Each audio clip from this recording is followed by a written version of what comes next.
What's up everyone, welcome back to the channel. Today we're talking about one of the biggest surprises, or not so surprising surprises of the year, Death Stranding 2 on the beach officially landing a nomination for Game of the Year 2025. Whether you're a hardcore Kojima devotee, someone who still isn't sure what a Strand type game really is, or you're just curious why the gaming world can't stop talking about this sequel, we're going to break down exactly how DS2 earned its spot, what the community is saying, and whether it truly deserves the Game of the Year title. Let's get into it. To understand why Death Stranding 2 matters, we've got to take a quick look back. The first Death Stranding came out in 2019 and immediately split the gaming world. Some praised it as a visionary, meditative, and emotionally powerful. Others called it a high-budget hiking simulator with Amazon Prime energy. But no matter where you fall, one thing was undeniable. It was different. It carved out a totally new niche with its Strand mechanics, built around rebuilding connections in a fractured world. Fast forward to DS2, and Kojima doubled down. Bigger worlds, bigger risks, and a story that's even more ambitious, emotional, and mysterious. So what makes DS2 stand out? On the Beach expands Sam Porter-Bridges' journey into a tale that blends life, death, memory, and identity in ways only Kojima would dare. For some fans, this is the game's strongest point. For others, it's exactly where the game gets controversial. The narrative is dense, symbolic, slow burn, and occasionally confusing, but it's also unlike anything else released this year. One of the biggest criticisms of the original was repetitive traversal. In the sequel, traversal is still the heart of the experience, but now it's layered with new tools, companions, environmental systems, and expanded stealth/combat options. It keeps the soul of the franchise while smoothing out the rougher edges. Kojima Productions continues to push visual fidelity. The performance captures alone could win awards by itself.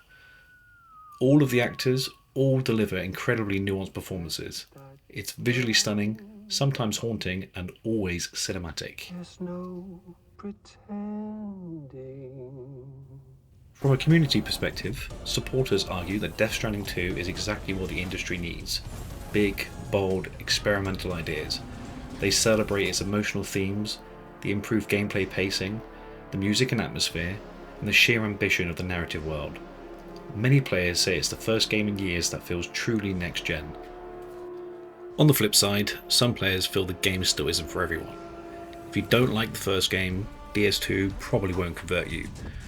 Critics mention the pacing can be slow, the story can feel overwhelming or vague, and some missions drag longer than they need to. So while DS2 has its passionate fans, it also has its fair share of skeptics. The consensus?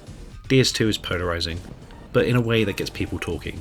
Some love it, some bounce off it, but almost everyone respects what it's trying to do.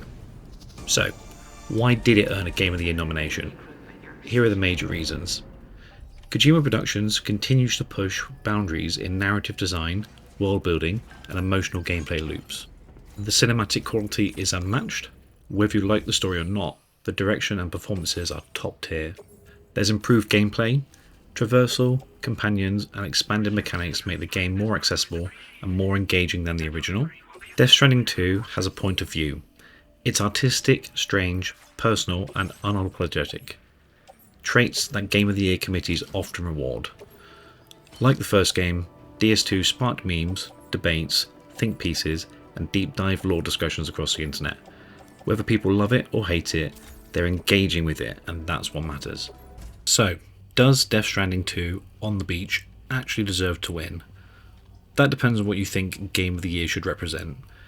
If Game of the Year is about creativity, innovation, and emotional storytelling, DS2 is a strong contender.